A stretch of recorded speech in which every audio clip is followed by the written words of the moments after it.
fellow listeners. Welcome to the Future Baseball GMs episode 7. I'm here at Jibotang with Eric D. and Chris Dominguez. How you guys doing, boys? Doing good. How are you? Good. Yeah, so I think one of you guys has a list on what we're going to talk about. My list is kind of diluted right now, so one of you guys can take it over. Great. Oh, sure. I think there's been a lot of baseball news recently. I think some of the biggest being that the Cleveland Indians are no more. They're announced that they were going to be changing their name in the future. So I guess what do you guys think about that, and what do you think their new name should be? I'll go first in that. I mean, I'll probably get some hate on it, to be honest, but I think it's stupid. I mean, you know, I just think that a lot of people fall for the pressure, from like a small group of people that really want, this name change, the cancel culture on Twitter, which I think is, cancerous to society. And, I just think that they fell for the pressure, and they're going to change it just like how the Redskins did it, or the football team. I just hope the Indians actually find a different name besides the Cleveland baseball team. That'll be something that I don't want to see, is another like mess like that. But if it's not for the reason I'm saying, which I know it isn't, if they're just changing it just because they want to change, then I'm all for it. But I know deep down that they just fell for the pressure, and they're just gonna change it, just because people think it's offensive, when in reality, like, is it really? I mean, some people do, some people don't, but I don't think it's a reason to change a name. I'll get some hate on it. I don't care. I'm a big boy, and it's my opinion. But am I gonna cry about it? Like, am I gonna be like, oh no, I'm gonna hate the Indians because they're changing the name, or am I gonna stop watching baseball? Hell no. Like, I don't care. I hate the Indians because they always trade away their good players, so that's a reason enough for me to hate them. I don't need another one. Yeah, like, deep down it's like, okay, like, it's kind of stupid, but like I actually like really don't care. Like, I'm still gonna watch baseball. I'm gonna, whatever their new team name is, I just hope it's good. And cool, a little change, whatever. I don't think it makes that, a huge difference in anything, but I'm not gonna hate baseball or anything for it. It's not a big deal. It's a name change, you know what I mean? So, Yeah.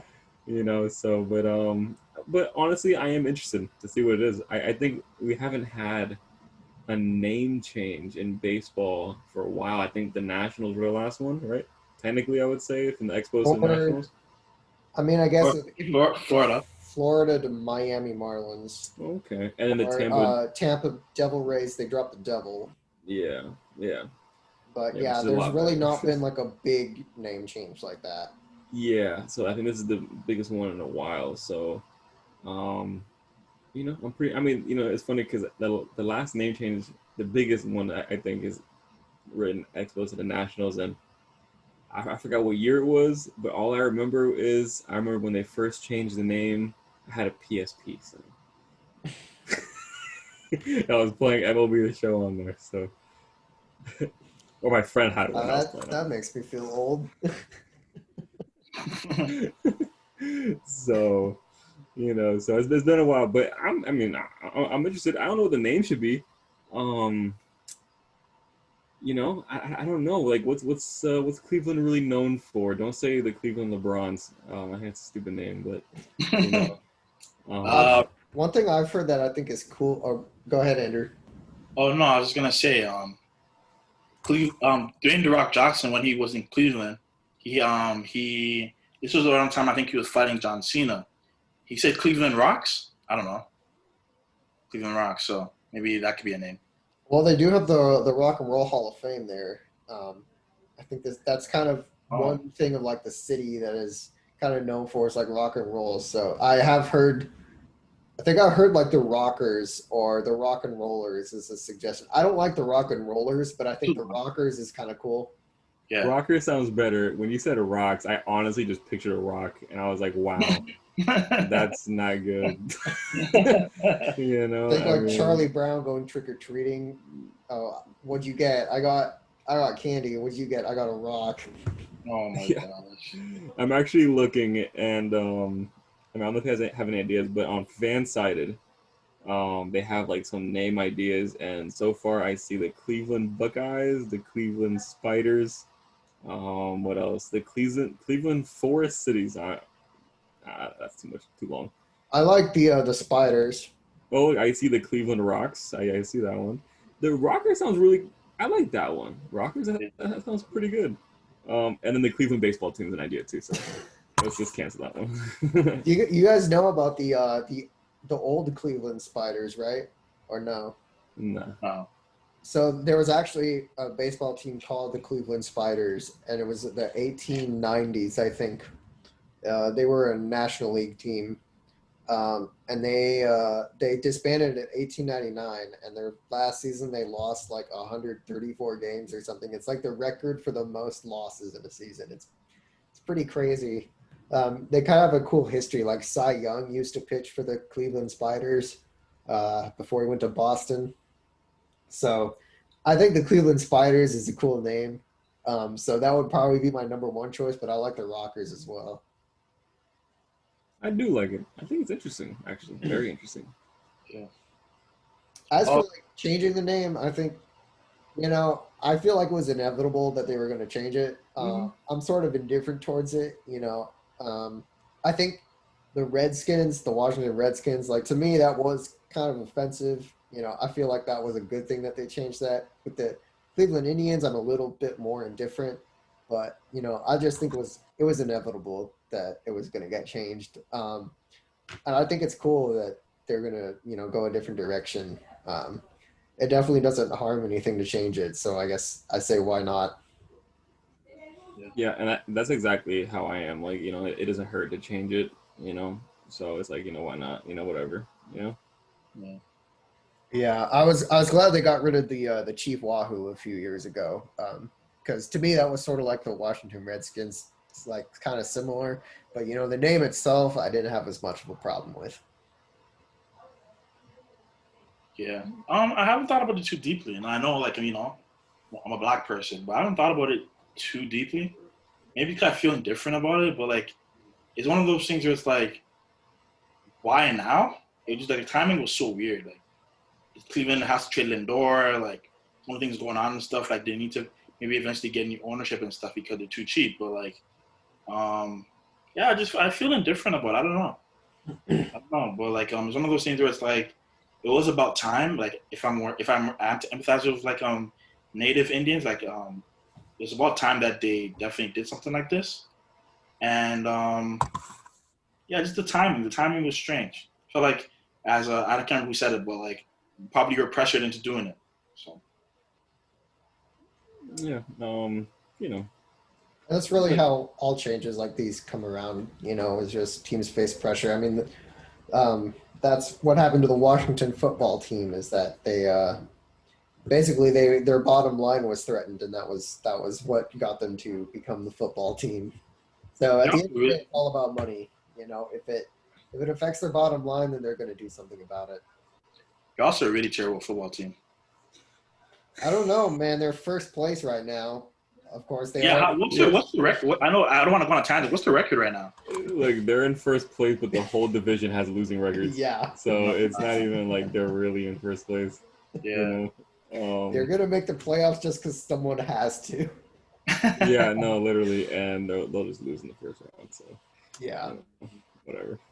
But I'll tell you their record. Hold on, I'm gonna get this for you. I'm gonna get. They only have like 5 wins or something. Oh, they're 6-7. Not too bad. Oh, 6 and 7. Oh, Well, my bad. I'm 500. Not too bad. Not too bad. And they have Alex Smith, and Alex Smith is an amazing story. If you don't know it, That's true. That's true. Yeah, the guy that got drafted Yeah. instead of my guy Aaron Rodgers. Yeah, I know, but you know about his injury, right? Like his whole injury and all that stuff. Oh no, I didn't know about that. Yeah, well, really quick. 'Cause I know this is baseball, but like pretty much he had like a big injury on the field like 2 years ago. Almost lost his leg. Like literally, they almost like amputated it. Oh And wow. they fixed it up, and then it got infected. He almost died from the infection, and then he couldn't. I mean, the guy was limping around for like 2 years, and he finally got on the field this past year, and he's been like, you know, You He see, broke It's an his he amazing. broke his femur or something, right? Like shattered it completely or something. Yeah, something like that. That injury was disgusting, Yeah. disgusting. You know, wow. and I I mean, I remember when that happened, and I heard about it, and when I heard about the injury, I purposely did not watch any video or anything because I can't handle that stuff. Like that would Yeah, make yeah, me, but his stories and his no, I feel yeah, you. But his story good is good for him amazing. for Yeah, sure. yeah. yeah, story's amazing. So, So, but yeah, So, any final thoughts about the Cleveland baseball team or? it's about damn time they changed their name. That's all I'll say. Oh man, but I do love the Rockers though. To end it, I think it's a creative name, honestly, and I could even like picture it like in my mind, like like the colors and stuff. I like it. I like it. I think it's very interesting. Yeah. So I like it. And Andrew, you want to talk about the whole Negro League news? They made it like a part of Major League Baseball, so like all the stats are like, you know, it's like all one. Like Negro League is pretty much the same level as like Major League, you know. Okay, yeah. So That's yeah. yeah. Articulating that it was like rocket science there almost, but like yeah. So like what do you guys think about that? Me personally, like I'm happy because like all these guys that like play in the Negro leagues, I never got a chance to play in the major leagues and stuff like that. Like they're really talented. Like some of these stories you hear about like Josh Gibson and like Papa Bell, Buck O'Neill. These guys are really talented baseball players. So like the fact that they never really got a chance to play, but now like they're being like no like what's what I'm looking for? Like they're I guess designated as Recognized. major leagues. Like yeah, it's really good. Like I think it's good. Like it's Rob Manfred hasn't necessarily done a lot of good things of late, but I'll say that was pretty good. Yeah. I I like it. I mean, why not? Also, so pretty much, what I guess the terminology is that baseball recognizes the Negro leagues, and like MLB is finally recognizing Negro league stats. So pretty much it's like pretty much a part of that. And you know, one thing I saw on Twitter which I thought was interesting, which I was telling you guys earlier, is that I was looking at some of the stats for some of these players and their 162 game averages, and I thought it was insane. Um, First one was Satchel Paige, so 162 game average. He had a 16-9 record, 221 innings pitched, 215 strikeouts, a 236 ERA, and a 7 WAR. So Wow. that's an average. So Average. That's and not even like then 1 year. Wow. yeah, and then this one, which is the craziest one, and I don't know personally how I've never heard of him. I think it's theft. I've never heard of this guy. Um, but Josh Gibson, catcher, per 162 games, he hit 365 with a 449 on base, 42 home runs. Hear this, 185 RBIs. Okay, 216 hits and a 10 WAR. Wow. So Wow. and some other ones that were pretty interesting. I'm looking at here Willie Wells. He hit 327, 19 home runs, 201 hits, 6.9 WAR. Oscar Charleston, outfielder, first baseman. He hit 350, 430, 22 home runs, and 7.6 WAR. Yeah. Um, He was the guy that Posdansky said that Joe Posdansky's a baseball writer. mhm. Said he believed he was more talented than Josh Gibson. I don't agree, but Yeah, and actually, Andrew, well, what was that one thing you were telling me about his home runs? Like the rumors about his home runs. I thought that was interesting. Josh Gibson. Yeah, I don't remember. Can you? yeah. Remember, it was about Yeah, like yeah, how he. I can take this. His basically it's like the sort of an urban legend that he hit over 900 or like 8 or 900 home runs in his career. Even though the Negro League stats only give him an extra, I think 300 something. I'm not quite sure on the numbers there, but Yeah. um, the legend is that he has like 8 or 900 from like barnstorming and all that stuff because they did a lot of non-official matches. They did a lot of barnstorming around. So Yeah. that's a legend, and some people say he should be the true home run king. But his Negro League numbers are not near that. Yeah, and they also said he could beat Jesse Owens in a race, but I don't know if that I don't know if that's possible. I kind of don't buy that. I don't buy it. Yeah. Yeah, but just overall, I think it's super interesting, and I mean, it would have been such a blessing, if the whole racism was just never was a thing, and these guys had the opportunity to play. I mean, what talent, man. Yeah. And everyone missed out on just because of stupidity, and man, I mean, it's awesome that we've gotten past that, and we have everyone from all around the world now playing. So, Yeah. but honestly, when I'm done with this, I'm probably gonna be watching. If they have any video of Josh Gibson, I'm probably gonna try to watch it. So Yeah. There's like so many great stories of these guys' lives. Like Satchel Paige, there's so many great stories about him, and he has so many quotes. He's sort of like the Yogi Berra of the Negro Leagues because he had all these sort of wacky quotes. He was a very interesting character. It's really interesting to learn. And Buck O'Neill, he actually had a big impact on the game, after his playing career because he was the guy who scouted.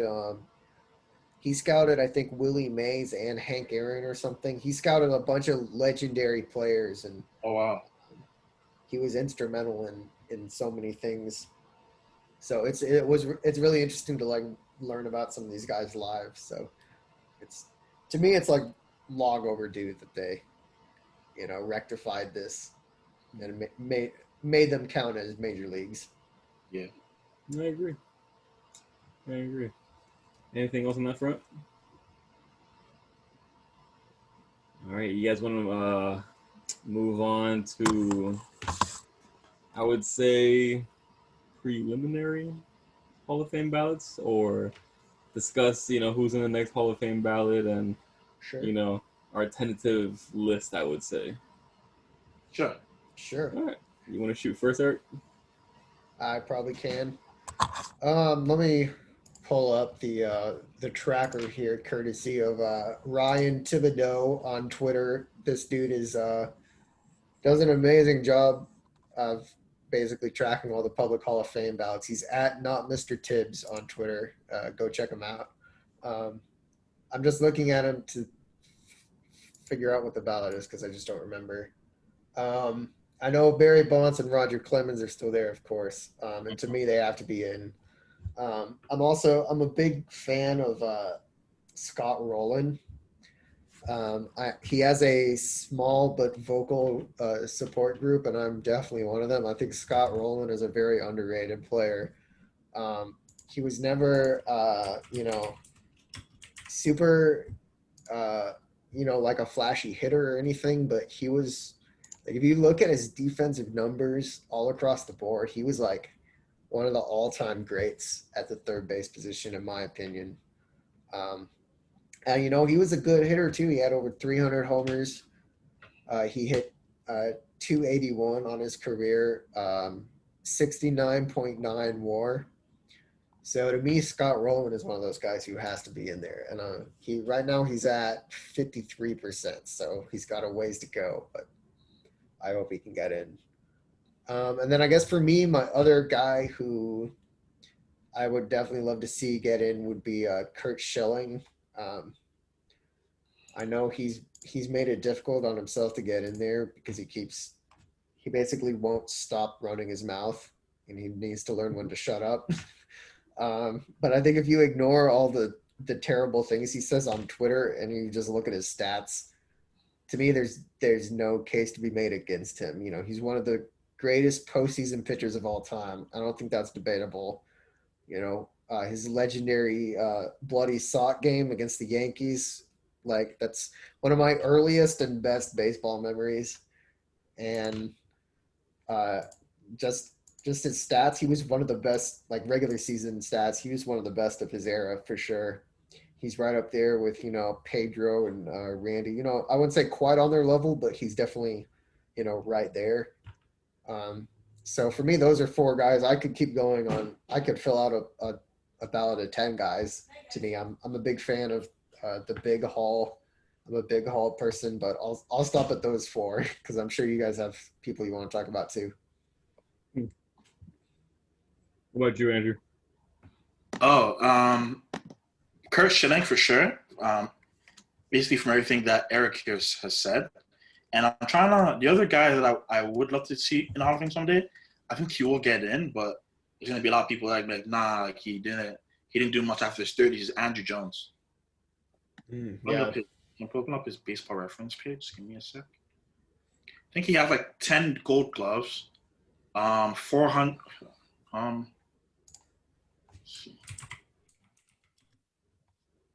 want to make sure. I usually remember this, but I just want to make sure that I have it here.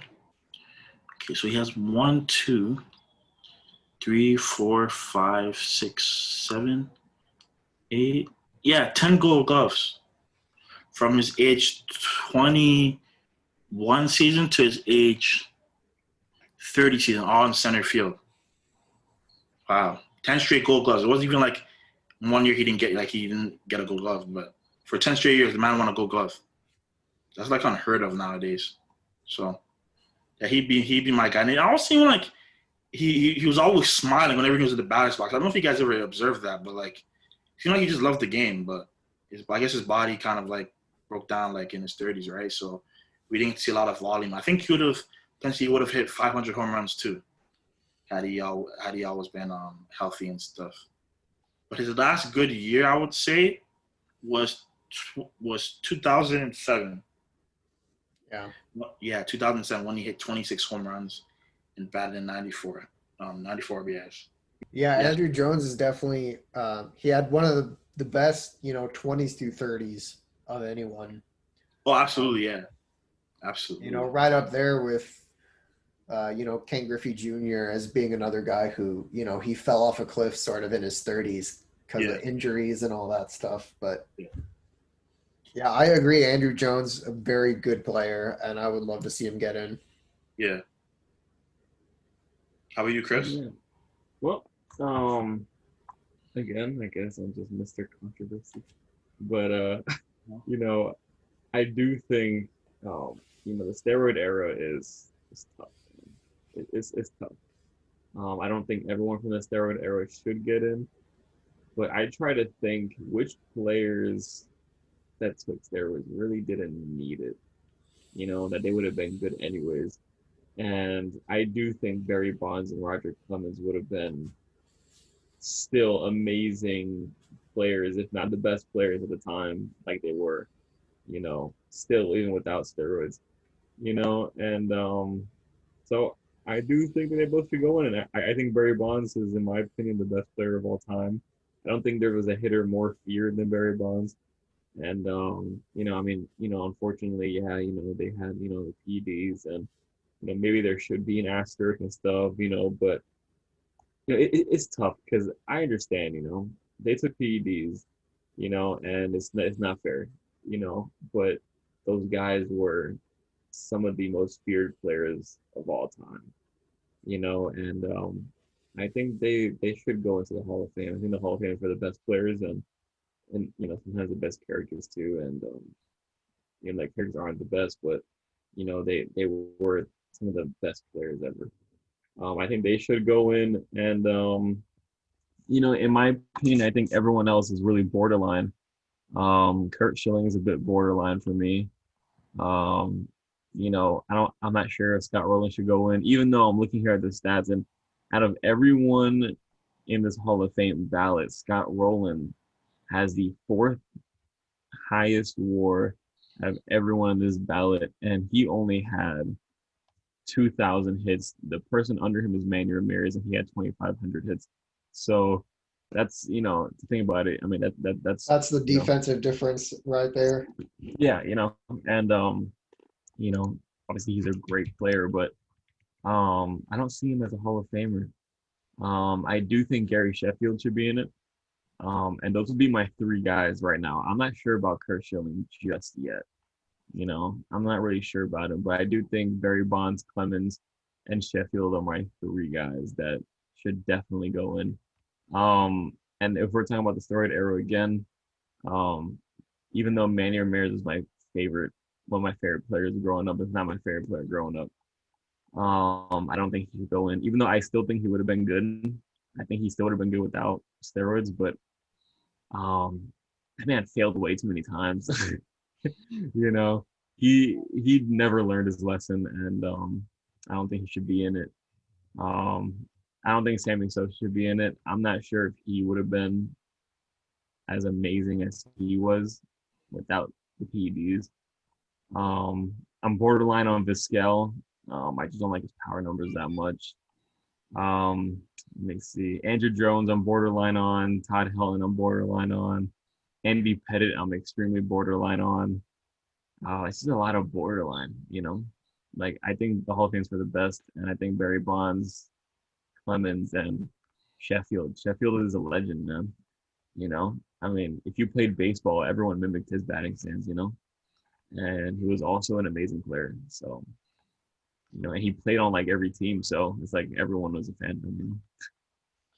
So I want to ask you guys something. When you think about a Hall of Famer, are you comparing them to players already in the Hall of Fame, or are you comparing them to players who they played against in their era?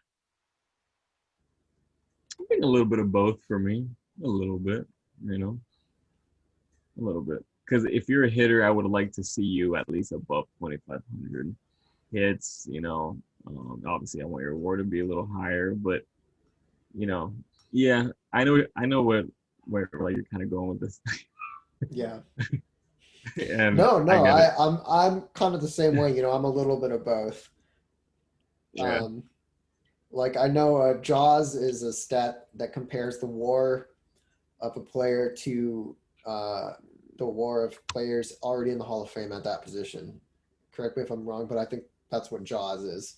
And I know there's like pretty much every pitcher from this era is like way short on Jaws. But you're also comparing those guys to like, Walter Johnson, who made like 45 starts a year, had 400 strikeouts, a 0.7 ERA because no one could hit the ball. So to me, it's a little, I'm like with Chris, you have to balance because, Kershaw, his WAR is only like 60 something. He's obviously the greatest pitcher of this generation. So to me, he's a first ballot Hall of Famer, even though his WAR is not the same as, a Randy Johnson or a Walter Johnson or someone like that. So that's kind of where I'm coming from with, like Scott Rowland and I guess in a way Kurt Schilling and, even Andrew Jones or Manny Ramirez. If you ask me to name the best players of the 2000s, I would probably include all those guys. No, I definitely feel you. I mean, it's crazy to think that Scott Rowland. I want you to hear this, okay? Scott Rowland has a higher career WAR, okay, than Manny Ramirez, Andrew Jones, Todd Helton, Gary Sheffield, Bobby Abreu, Andy Pettit, Sammy Sosa, Jeff Kent, Torrey Hunter, Omar Vizquel, Ramos Ramirez. I mean, that's insane to me. And if you look at WAR 7, which is, I think it's the WAR of your 7 best years, he would rank 7th, only behind Sammy Sosa, Andrew Jones, Todd Helton, Kurt Schilling, Clemens, and Bonds. But he would still rank ahead of Abreu, Manny Ramirez, Tim Hudson, Gary Sheffield, all these other guys. That's that's crazy to think, you know. I never saw him as like that amazing. I mean, I knew he was great, but I never knew he was like. He seems to me like analytical darling. I think he definitely is because a lot of the people pushing for his candidacy are like those analytical people. Yeah, the ones that aren't are like the farts, like Chris Maddow Russo. Yeah. I guess if you consider he played his entire career in the National League, or no, he played for my Jays. Okay, yeah, he played like a season or so for the Blue Jays, but besides that, he was in the National League for his entire career. Uh-huh. He was on the Cardinals in 2006 when they won, but he was sort of overshadowed that series by all the other stars they had, like Pujols, Chris Carpenter, Adam Wainwright, he just kind of got pushed aside because he's a defensive first type player. But he was always one of my favorite players to watch, and I really hope that he gets in. I mean, I might be a little personally biased, but Yeah. I'm a big fan of his. I feel you, man. I'm biased on Manny Ramirez too. I would love to see Manny Ramirez in the Hall of Fame. That man had so many moments, legendary moments. But it's just that, man. I mean, he got suspended like 3 times. I Something, mean, yeah. One for and estrogen, which like makes no sense to me, but yeah. He had to balance out all the testosterone that he was injecting himself with. Well, that's true, yeah. and I love the guy, man. I played against his son in high school, and I heard he was always a great dude, and but Well, I love him, man. he's playing in the Australian Baseball League right now, so the comeback attempt is real. It's funny. I actually think he just got cut. Actually, Really? Oh. That'd be funny. Yeah, he got cut like I think like a day or two before opening day. Let me make sure though. Oh no, I'm wrong. Okay, no, my friend lied to me. I was gonna say it's like even if he doesn't play, they're gonna keep him there for the ticket sales. Like Yeah, and I mean I guarantee you the dude's amazing. I mean the man was never became like a bad player. Like even in his last years, he was still like at least getting on base. That man had an eye like no other. If you really think about it, that man used to get on base like crazy. I mean that's why the Athletics signed him at one point. So I mean, he sort of had that Yasiel Puig type persona where he was super talented, but he just kind of rubbed everyone the wrong way, which is kind of sucks because I think a lot of that is a cultural difference. And like Manny was the same way. Like the Red Sox traded Manny Ramirez for Jason Bay. Like, come on! Like it was a straight up trade too. I mean, it was a 3-team deal, but they gave up Manny Ramirez and they only got back Jason Bay, which kind of tells you, like, I mean, Jason Bay was good for the Red Sox, but it's fun to meme on him because he was so bad on the Mets. But still, it's like comparing him to Manny Ramirez, there's no contest. Like every episode, I always got to mention the Marlins at least once. Go for I it, remember when I was a kid, and it was 2008, and it was a trade deadline. The Marlins were actually doing very good. Hanley was hitting I think 340. I don't know, but everyone was doing good. We were doing great. Okay, and the Marlins were trying to trade for Manny Ramirez, and the Marlins never wanted to trade him because the Red Sox were asking for Giancarlo, and the Marlins were only offering Jeremy Hermida. So, and the Red Sox said, forget it. They want to stand, but I just love Manny, man. I mean, how can we can never forget this, Oh, no. No, that's a legendary moment, yeah. I mean, I love the guy. And I'm so biased. I wish, man, but I don't know. I don't think he deserves it, There's 2 things I'll never forget. It's that one and the time that he went to the bathroom. So. Yeah. Oh, yeah, he went inside the Green Monster or something, right? Yeah. And he also had a pretty good bat flip when he was on the Dodgers. I remember that because it was ranked near Batista's legendary bat flip, like for greatest bat flips of all time. Do you know the when he cut off a throw? Have you seen that play, Chris or Andrew? Yeah, I believe I have. Yeah. Yeah, it's like he's the left fielder serving as the cutoff man to a ball in the center. It's like his brain was asleep in the outfield. Like, I don't know, I didn't never move to first base. He's literally diving for the ball in shallow left field. No, I know, man. He's crazy, man. It was like actually like a good throw from Johnny. No, I know. I think it was Johnny Damon, but they were like, they actually could have got the guy at third base, but Manny Ramirez dives and cuts it off, and it's an inside the park home run. I remember when they both signed on the Rays, and there was so much hype, That was fun. Yeah.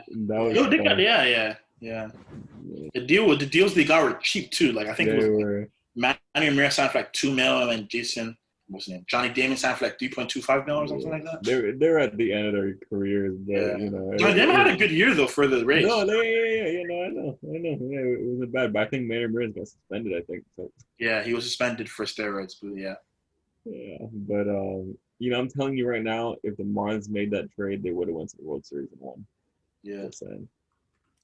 Never To answer know. that question though about what I look for in Hall of Fame players, Hmm. like I do bounce a bit of both, but I don't know. Like I think, well, I do know. Someone said this. I don't know if it was Brian Kenny or somebody. It's something along the lines of like the guys that are the 1%, the 1%ers, the guys that out of all the baseball players that have ever existed, they're in the 1%, the 1% of like baseball players. So I think of like Babe Ruth, obviously, Henry Hank Aaron, Willie Mays, and I think of like those next tier guys. And the guy that I mentioned, Andrew Jones, like I wasn't necessarily like a baseball fan, but like from everything that I've heard and read and saw, like he was actually really like terrifying to play against. So I mean, that's why I personally think he should be in off. I think he will get in, but I guess we'll see what happens, right? Yeah. Right now on the tracker, there's nobody at 75%, That's so sad. which that would suck if no one gets in because, damn it, Barry Bonds is a Hall of Famer. I don't Oh, care he about is. steroids. Barry Bonds is a fucking Hall of Famer, Yeah, okay? he is, man. And the writers can get over it. The crusty old white dudes who have been doing this for too long and they don't like Barry Bonds, they can get over it. He's a Hall of Famer. Yeah, I think a part of another reason why he also not in Hall of Fame yet was because he wasn't so great to the media, and people remember that. Like, Yeah. yeah, so And that's unfortunate too. it is. It really is. Yeah, but I think when David Ortiz becomes Hall of Fame eligible, I believe next year, I think a lot of steroid guys may get in because David Ortiz They tested better. positive. Man.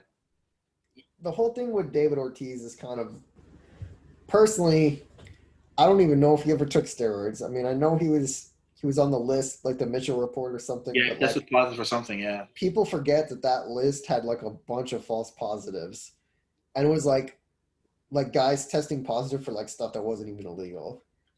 And mm-hmm. like David Ortiz, like he played so well up until he was like 40, and Yeah, he never failed another test after that. yeah. I think David Ortiz was just a hidden gem who the Twins let go, and someone on the Red Sox saw potential in him, and they were able to tap into that. Yeah, And I think it's really unfair to blame it on steroids just because yeah. he failed some tests that a bunch like 150 other guys were also listed on. Mm-hmm. Yeah, I mean, like, I do think he's a Hall of Famer. I do personally think David Ortiz is a Hall of Famer. He's had, just like Ramirez, he's had some pretty good moments too. Oh yeah, Yeah, like pretty much watch any Red Sox postseason run from, I mean, obviously not 2018, but any Red Sox postseason run, David Ortiz is going to be at the center of any highlight. yeah. That grand slam against the Tigers, Oh, man, man. Where that's amazing. was it when Torrey Hunter fell in the? Hmm. Yeah, Yep, he went face first into the bullpen. You yeah. know, I think his best moment though wasn't even like a thing that he did playing. It was I think the Boston bombing. Oh Yes, yeah, yeah, that You was know, that was awesome. That great. was awesome. that was such like an American like pride day. Like that was awesome. You know, I mean that man like stomped on those dudes' throats. You know what I This is mean? our fucking city. Yeah, Yeah, and like that was awesome, you it know. And I was. think I think after that day, I mean, obviously he was a Hall of Famer, but I think it was like that dude deserved like 100%. You know, Well, he almost got elected mayor of Boston. I don't know if you knew that, but like he wasn't even on the ballot, but he had like over 1,000 write-in votes or something when they were electing mayor. Just like over 1,000 people wrote in David Ortiz. jeez, Wow. oh god, but I no, yeah, love you I know, love Big Poppy. no, I know he's Even Yankees fans love Big Poppy. Okay, it's like he's like, yeah. I mean, they'll never. Well, actually, I've seen a couple of them admit to it, but even Yankees fans love Ortiz, and that's how you know he's a special player. Yeah. all right. So what's next? We're gonna talk about the new hirings, or we're gonna Yeah. go over predictions for free agents. Probably the new hire. We should definitely touch on the new hires. If we have time, definitely Yeah. talk about free agents. All right. I'll mention it. The first one I think was one of the biggest ones is that on December 13th, the New York Mets officially announced that Jared Porter was hired as a GM and he signed a 4-year contract.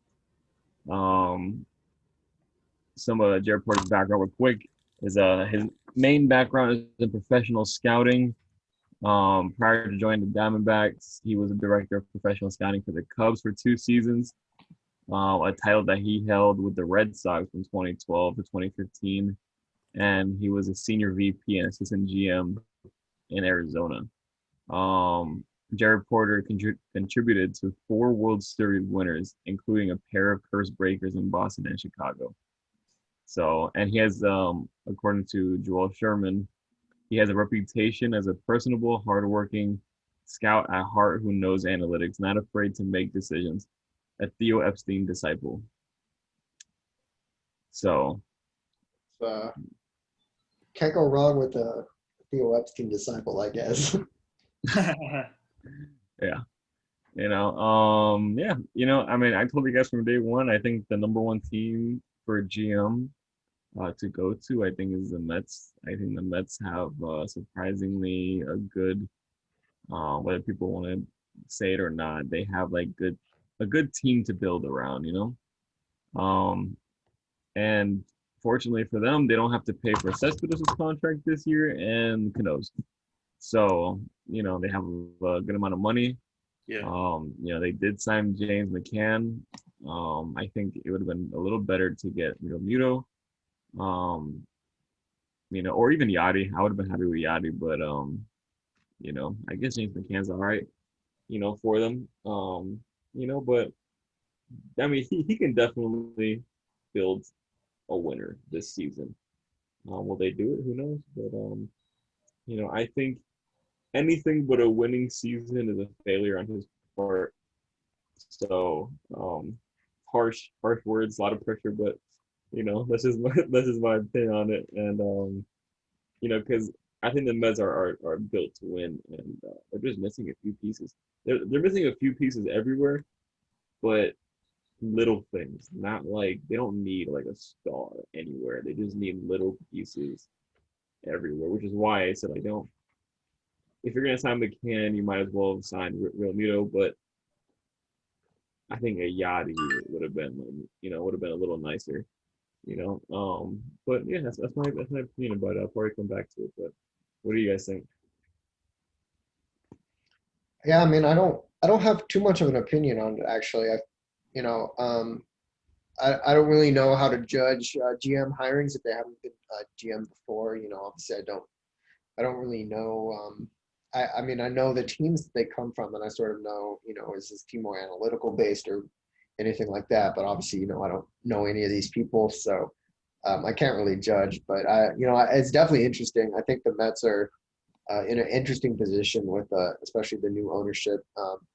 They've kind of been on the fringes ever since they went to the World Series. They've sort of been on the edge of competition, and they've just not quite been able to get there. And part of me wonders if they'll ever be able to get back to that spot with their, with their current roster. Um, and I do have some serious doubts, but I think that with the right person in charge there, they definitely can make it. But it's going to take a lot of work and a lot of you're going to have to hit on almost everything, and you're going to have to. It's not like the Yankees where they need to patch their rotation. Okay, let's go out and sign Garrett Cole, and even that didn't work out for them. But the Mets are a team where you need to act almost like the Rays, where you need to try and find those undervalued guys, like the Randy Arozarenas, like those type of players to complete your roster. No, I totally agree. Totally agree. I don't think they need, such big guys. I mean, the team isn't bad, I mean, they have the pieces. They have Pete Alonso, and they have McNeil, Conforto, Nimmo, Rosario, Jimenez, Dominic Smith. If they keep a DH, he'll probably be around. Really, like in my opinion, they were missing a catcher. They got McCann. I think it would have been better, but they got McCann, and I think they still need a center fielder. They've been looking for a center fielder for like 3 years. They need to go get a center fielder. No excuse around it. The rotation doesn't look bad. Okay, they still have, they got DeGrom, they got Stroman. I don't know if Syndergaard's going to play this upcoming season or maybe halfway. I heard July. Okay, so he'll be back. They still got Steven Matz. They still got Seth Lugo. Maybe they can see. This is the part where I think in the rotation they need to find that somebody like how what team was it? I think it was the Padres where they found Jordan Lyles, um, a guy like that. That's like a 1 year deal who they think they can put in. And there's a lot of guys like that in this free agency that I think fit that perfect mold. Like you put him out there, he may end up being good. I mean, Chris Archer may not get paid a lot, you know, and he's a guy that may take a 1 year deal, and he's a risk worth taking. I think Trevor Williams, amazing guy to follow on Twitter. He's he's a guy that I love personally, and I think he's a guy that can have a bounce back. And the bullpen's really good. I love their Trevor May signing. I think Edwin Diaz is better than what like the mainstream stats would say. They still got Familia. They got Betances. They traded for Miguel Castro. They got Gesellman. Maybe they can get another guy, one or two more, like a lefty in there, or maybe another right-handed guy. But like, they're right there, man. Like it, honestly, in my opinion, I think they can easily go out and win this season, but they need to make those decisions. And I mean, I don't know. I think if they don't make it to the playoffs, I think it's a bad look. I think it's a bad look. And I know it's a lot of pressure, but welcome to freaking New York. You know what I mean? It's either you win or you're horrible. Yeah, So, definitely. If they go and sign a guy like George Springer, for example, and they still miss the playoffs, I definitely think that's a big failure on them. If they stick to the smaller moves, kind of the under the radar moves, maybe say a couple of those guys get injured, they miss the playoffs. To me, that's a bit more forgivable. But you definitely, if you are going to be big spenders, you have to make the playoffs. Yeah, and I think I don't know if we're going to talk about it later, but I think George Springer is a great fit. I mean, that's I just wouldn't give him too long of a contract. So, it all depends. But there's so many guys out there, So I mean, there's even guys like I was talking about with you guys earlier. There's so many international guys coming this season that they can sign. I mean, there's like a shortstop from the KBO, I believe, and supposedly he's a guy with speed. He hits for power. He's a shortstop. I mean, why not? Why not?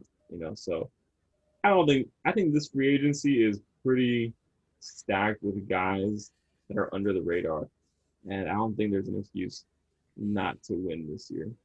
What about you, Andrew? Any thoughts? I thought it was an interest. I don't know, like what Eric said. Like, I don't necessarily know how to like judge the hiring of him because like we don't necessarily have him that much of a track record. But it seems like from everywhere he's gone, like they've won, whether it be with Boston, with Chicago. I know Arizona they didn't win a World Series, but like it seems like they're doing a lot of solid things there. And yeah, like it seems like he has a pretty good track record. Like in terms of like I know Kim Ang, for example, like she was so over. It was almost like she was overqualified, right? And I feel like Jared Porter kind of fits in that like category as well. Um, and then also he went to a private liberal arts college, Bowdoin College. So there's hope for me yet. Yeah. So I mean, like I'm really excited to see what he does. Like he speaks well. Like that's one thing that I really gravitated toward, the fact that like I listened to like half the press conference and he spoke really well. Like he seemed very confident in the hoodie he was wearing. I'm surprised he wasn't wearing a suit, but he seemed very confident in what he was saying and stuff. Like he doesn't necessarily believe in pressure. Like he welcomes it, and he definitely does believe it would be like a disappointment if the Mets don't win the next 5 years. So yeah. I guess the other, if we're done on Jared Porter, the other big GM signing, Dombrowski to the Philadelphia Phillies. Yeah. You know what it is? I'll go first. I'll take that first. So I do like the hiring. He is kind of I wouldn't necessarily say overrated, but like I feel like some of his philosophies like they work in the now, but long term, like they don't necessarily like turn out so well. So like the trading of prospects for like older guys to go win a World Series, sure, like it looks great, like you know, guys win and stuff like that. But like they don't always replenish the farm system. And I noticed that like every single place he's gone and they don't replenish the farm system, that's when like he struggles to make trades, you know, because like his MO is that hey, when a guy becomes available, he's a superstar, all-star type player, you acquire him, use to help the team to go to World Series and try to win. And one thing I noticed is that when he trades away all his guys, right, like they don't. It's really hard for him to replenish the system. So I remember when he was in was it Detroit? They had one of the best farm systems, but they kept Castellanos. They traded away. Was it Jacob Turner? They traded away somebody, but yeah, like one of those things where it's like I agree with the philosophy of trading away guys for proven commodities some of the times, but like you need to have like a foundation of being able to replenish the system. If you guys know what I'm saying, like For sure. I feel like replenishing the system like would lead to a lot more success. Just that like for the reason they haven't been able to do that wherever he goes. So Boston, he left there when he got fired. He left in one of the worst farm systems. So yeah, I do feel like if the scouting director, international guys come together and really figure out, hey, if this guy's gonna trade away all our guys for like um, superstar, all-star talent, like what are we gonna do to replenish the system? And I feel like those were what like those teams needed. They needed the guys to come in, the Bobby Dahlbecks, I don't think who Detroit had, like the Tweak Scubals and stuff like that. They needed those guys to come in and perform well for the team. So yeah, that's my thoughts. Like it's just I like this. I like the hiring, but like he's gonna trade away guys, so they need to be prepared for that. That's all I'll say. Well, I mean, I think it was before Dombrowski was hired, but there was already rumors about how the Phillies were looking into trading, Harper and Zach Wheeler. Yeah. So, and honestly, if someone's gonna hire me as a GM, obviously I take whatever job, but the Phillies are a mess, man. Like the Phillies are gonna be a work. Like that's gonna take some. That's gonna be some work. And supposedly from what I heard is the Phillies aren't doing that well financially. Like supposedly COVID really, did a number on them. So it's gonna be a nice it's gonna be tough, but Dombrowski I think is the right man Oh, yeah. to do it. So but we'll see. All right, I think it's less pressure for Dombrowski. I mean, it's Philadelphia, so of course they're gonna expect you to win, but it's like you can't blame them if they don't make it to the playoffs this year. I don't know. To me, this is kind of a baffling move. I mean, I understand why they did it. Their goal is to win a championship. Dombrowski has done that before with more than one team. But on the other hand, like as I can't deny Dombrowski's track record of success, but also I fundamentally disagree with almost all of his philosophies when it comes to analytics, especially. And I forgot to mention that about like pitching. I don't know if you know his philosophy with pitching. Yeah. Yeah. I don't know if he has anything specific, but I know he doesn't lean towards analytics at all. If you actually go back and look at his trade history, he's actually not done too bad. I mean, I know he has that reputation for trading away all the prospects, but think about like who is the best prospect he's traded away? Probably Yoan Moncada on the Red Sox. Yeah. And I mean, you could argue, like you could maybe make the argument that wasn't a great trade for the Red Sox. I don't think you can make the argument it was a terrible trade. They won a World Series. Chris Sale has been huge for them. So really, he traded I don't even remember the name. He traded a pitching prospect for Craig Kimbrell. Or no, it was Drew Pomeranz. Yeah, it was a very controversial trade because of the whole medical thing. He traded away a top pitching prospect for Drew Pomeranz. Oh yeah. That dude has had what's his name, Andrew? Anderson Espinoza. Yeah, Espinosa. He traded Espinosa. That dude's had like double Tommy John surgery.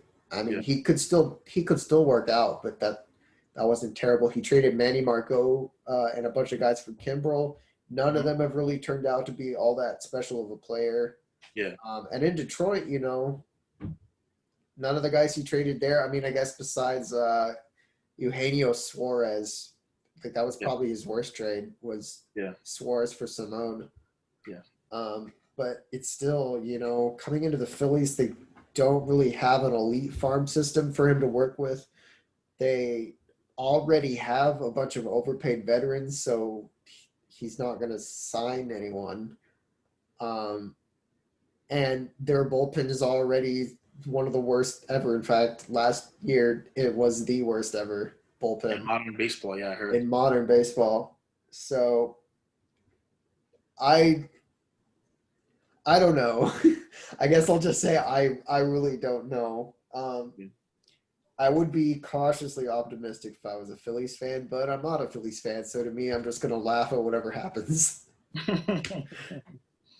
Yeah, his philosophy on pitching, I don't know if that's what you wanted me to talk about, but his philosophy on pitching is to draft hard throwers. Yeah. And I don't know if you disagree with that. It's just guys that throw with effort. Those are the guys that I'm concerned about. So, like, in his history, like, he drafts guys that, like, they throw with effort, right? Like Jonathan Crawford. There's been so many guys, like, in his Detroit days, and, like, they never panned out. And they always have to be right-handed unless it's a real case. Was he there when Boston drafted Jay Groom? He was. That was his first draft. Yeah. Yeah. That's another one of those guys. Yeah. I like Jay Gruden though. I think he still has a chance. Oh, he does. Yeah. So pretty much, we're gonna end it here. And it's the holidays coming up. We wish everyone, the best, Christmas, New Year, whatever you celebrate. All right. So that's it. We're good. Yeah. Thanks everyone for watching. All right, guys. Merry Christmas. And to all a Happy New Year or whatever, however it goes. everyone be good.